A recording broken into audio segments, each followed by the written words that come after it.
KSLA Live Doppler radar is underwritten by Willis-Knighton Health Systems. From KSLA TV 12, coverage you can count on. This is News 12 at 10.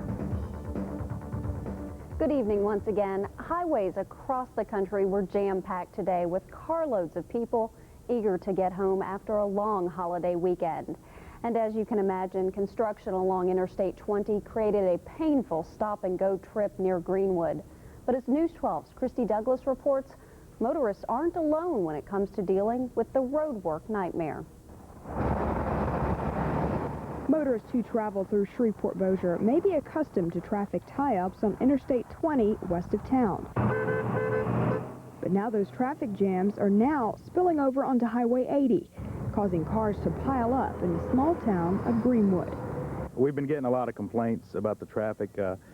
We've been doing everything we could, along with the sheriff's office. They've been working along with us closely. We've had a lot of accidents on the interstate.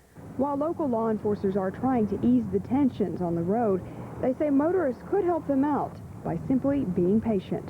Turning around in the median, cutting down the shoulder, which of course is making the traffic congestion worse, is trying to file into one lane on the interstate, east and westbound.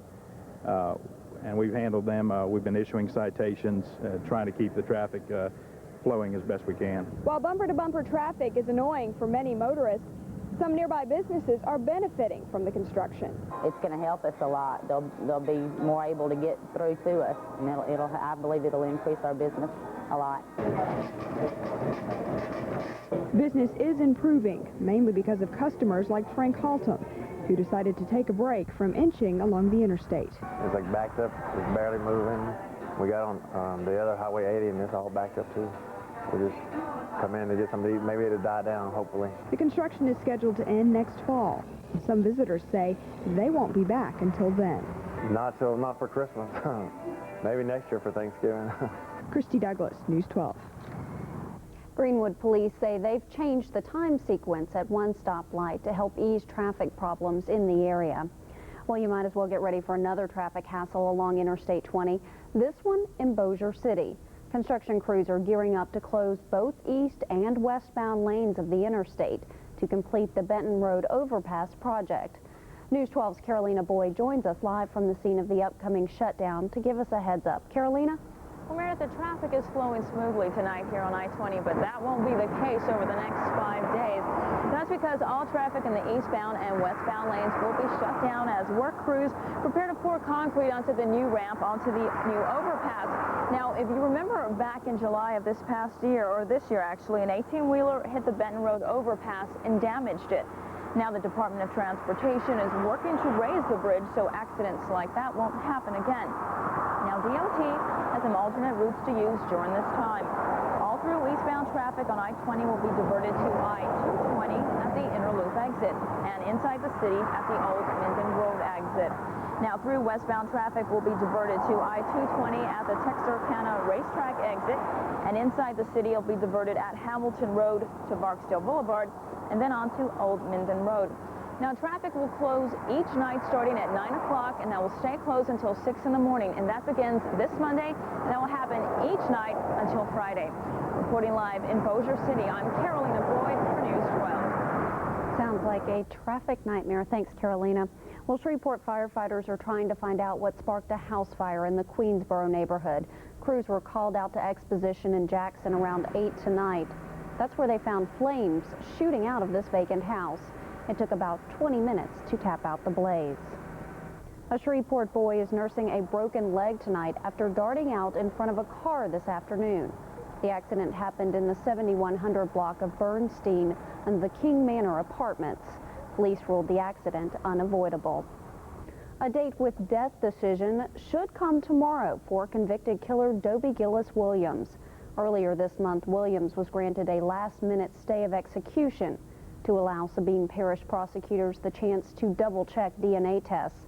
Results from the blood work confirmed that Williams was the man who killed Sonia Nippers back in 1984. Tomorrow is the deadline for a convicted child molester to be surgically castrated. As part of a plea agreement, James Elkins was ordered to be castrated in exchange for a 25-year sentence. If Elkins cannot prove that he has had the procedure done, he will receive his original 45-year sentence. Bossier City could be the new home of First Louisiana Bank. Bank executives are reportedly negotiating to purchase this 40,000 square foot lot in Bossier City off Airline Drive. Construction on a temporary bank could begin in the next 3 months. First Louisiana is the first bank to be formed locally in 14 years. Natchitoches Parish Library officials may know in a month whether they have a new home. The Natchitoches Parish Library Board has offered $575,000 for a building owned by the First Federal Savings and Loan Association. First Federal plans to move next year. We'll get set for an instant background check if a gun is on your holiday shopping list. A new national system goes into effect tomorrow, replacing the old system of voluntary checks on handgun buyers. December is the busiest gun buying month when holiday and hunting seasons coincide. Though they have not yet located escaped death row inmate Martin Guruli, Texas prison officials say they are confident they'll get their man. They've employed helicopters and dogs to help with the search. Joe Vasquez has the latest. We know when he left, we had visibility of him for a short period of time, and he went this direction. Prison Director Gary Johnson displays a map around the Ellis unit. That's the area where 29-year-old Martin Guruli, a convicted murderer, escaped. The blue dots show where police officers are lining the roadsides. The red lines are the areas that tracking dogs are searching. Johnson says officials still believe Guruli is within the 8-mile perimeter of the prison. We assume he's in here until he is cited somewhere else, or we have some kind of hard evidence that he's not in there. Officials say the search is still going strong. They're now hoping for new leads, especially because a lot of people who live in the area are just now arriving back in their homes after the Thanksgiving weekend. We may be getting calls from some of them that they may see something that appears to be unusual around their house. And we'll go check all those calls out, see what we can find out. But beyond human help, officials are also hoping Guruli will be feeling the pressure from Mother Nature. He has not slept for 2 or 3 days. Hunger, the elements just from mosquitoes. It's been a little bit cool, and we hope a lot of fear. We just hope he's just scared to death out there right now because he knows we're not backing off. While authorities continue looking for one condemned man, 2 other inmates are scheduled to be executed this week. Texas plans to execute 6 condemned killers over 12 days in early December. A Houston woman was recovering from eye surgery this month when she bought a Texas Million lottery ticket. Bad eyesight caused her to accidentally mark 24 instead of 25. The ticket turned out to be worth $1 million. A lucky break there. Well, still to come on News 12 Weekend, Bob Griffin will let you know how the Saints fared on the football field today. Plus, in Switzerland, voters made a decision on whether or not to legalize drugs, such as heroin. And meteorologist Ed Duranzik will let you know what Mother Nature has planned for your workweek forecast. All this and more when we return. News 12 is brought to you in part by Bell South.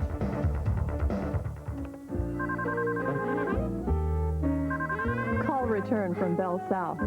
Just 75 cents per use. Hung up on hang-up?